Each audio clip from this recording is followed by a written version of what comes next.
Welcome to Lean Body Mind. My name is Steve, and this is the second in my series of gardening videos.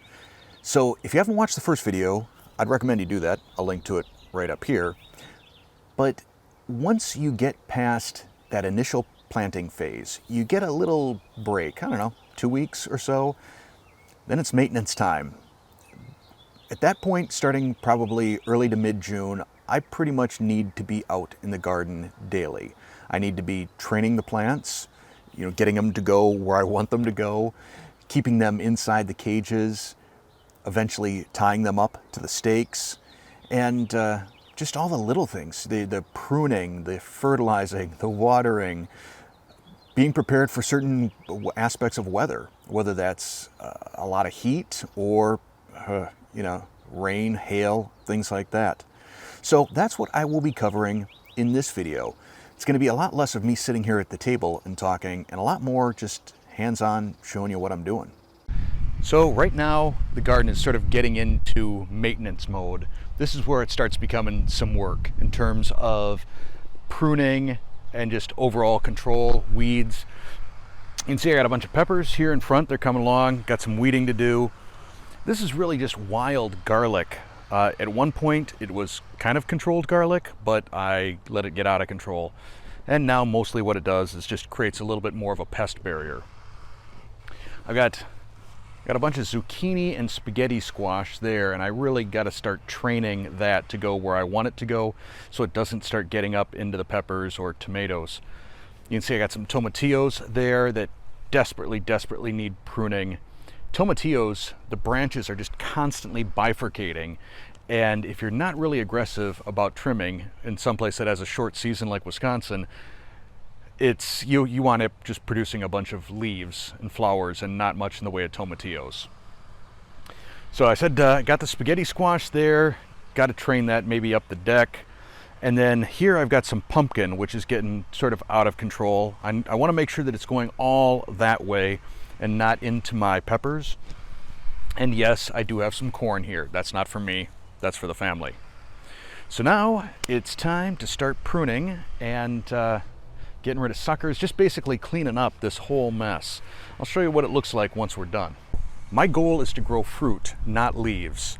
And I want my plants to be healthy and under control. So there's a couple things I try and do. First, I want to make sure that my branches mostly are inside of the tomato cage. That just helps it sort of structurally stay in place. As it starts getting taller, I'm going to use some nylons to tie it off to the stake as I grow these vertically. So I want to make sure that my branches are more or less inside, but I also need to get rid of anything that's just going to sap away energy from the plant, from the fruit. I don't want suckers, I don't want a bunch of branches. I'm not in the business of growing leaves. So a sucker is any one of these little branches that grow in the elbow between other branches or between the main stem and a branch. We don't want these. We just pick them off, done. Additionally, it seems like disease kind of works its way from the ground up. You can see that some of these leaves are looking a little bit ratty, not fully diseased or anything, but I want to trim off absolutely any branch below where fruit is growing. So, like this guy.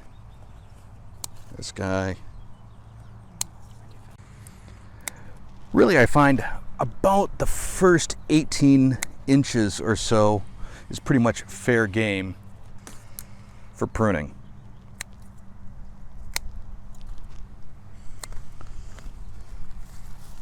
Additionally, any branches that are aimed inward, these things just cut down on airflow. So any branch that's going inward, like this one here, I'll trim off. And this one here. So I'm just going to go through the whole plant, getting rid of any of those suckers and pruning it up. Once I've pruned it up and cleaned it up pretty well, what I'll do, I'm going to get one more branch here. Then I want to make sure that it's all inside my cage. Got to be sort of gentle at this because I don't want to snap any of my stems. Oh, like I just did right there. See? This is why you got to really stay on top of these. You almost got to be out here daily to control these. All right. Sad, that one had some fruit on it. Gentle. All right. Let's get these all trained up inside. Oh, one more down here. And there we go. One down. All right, so here I've got a little bit of a conundrum. I've got this branch that totally got out of the cage, and I don't know that I can thread it back in. It's got a lot of potential fruit. You know, you can see the flowers. Here's a tomato already starting. I think I'm going to start by pruning back the tops here and hope for the best. Maybe I can thread this back in, or maybe I'm just going to need to tie it back up and see if I can't train it up through the second ring.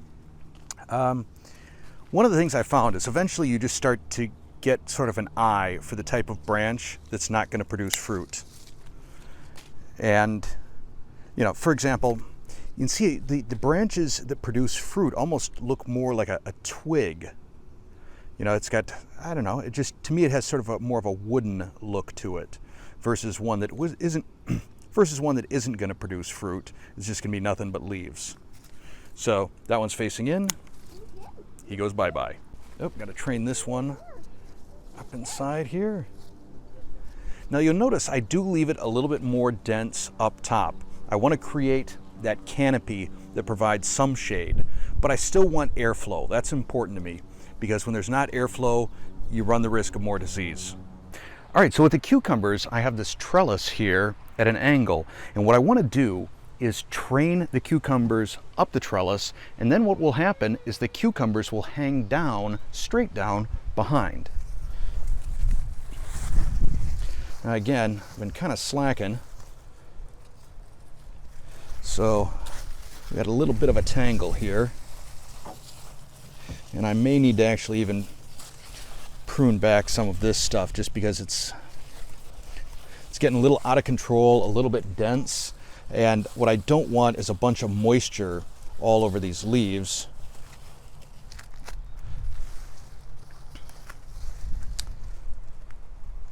And I'm going to come back after I'm done training these and cleaning up my zucchini and spaghetti squash here and spray it with some neem oil.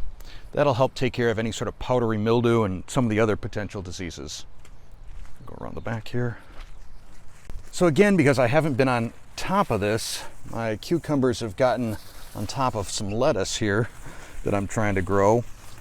The cucumbers, as they grow up, will also provide nice shade. So as we get into July and August, the lettuce isn't getting full-on sunlight. But because I haven't been on top of this, right now they've been getting pretty much no sunlight, and they're looking like they've been getting no sunlight. And they have also been looking like something's been coming in here and eating it, which doesn't make me happy. So for all of my really leafy stuff, so the zucchini, the spaghetti squash, the pumpkin, the cucumbers, I'm gonna hit it with some neem oil.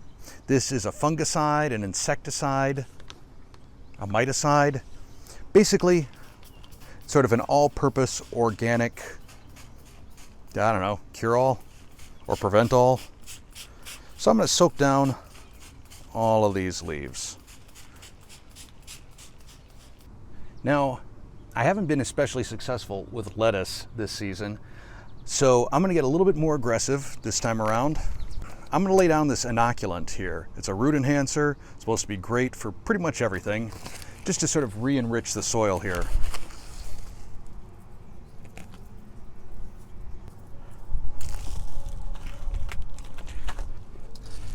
I do have one little thing of lettuce growing, so that one I don't want to dig up.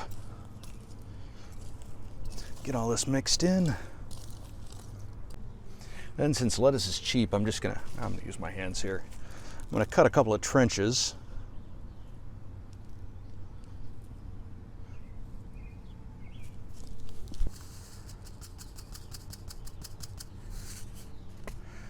And I'm just going to go to town on the seeds, knowing that anything that grows in these lines is going to be lettuce and probably not a weed.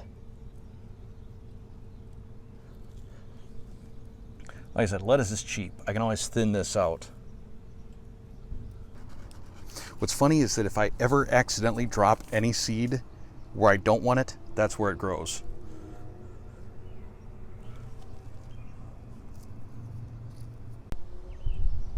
All right, then we're going to water this.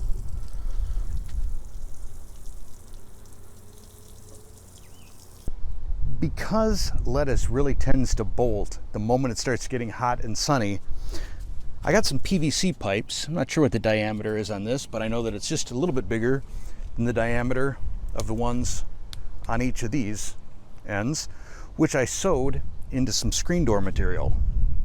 So what I do is I just fit that in there, that in there. Maybe next year I'll do a video on how I make these.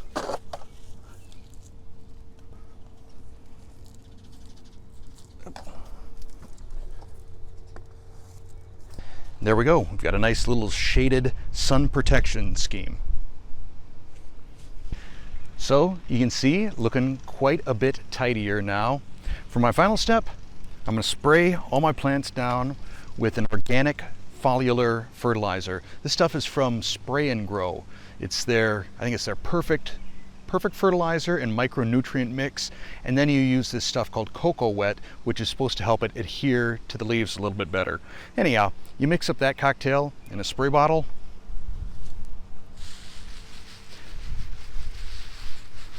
and we wet everything down. Because this stuff is organic, you can literally spray it up to the day before you eat any fruit. Oh, it does have some fish stuff in it. I don't know, dead fish, something, and it smells like it.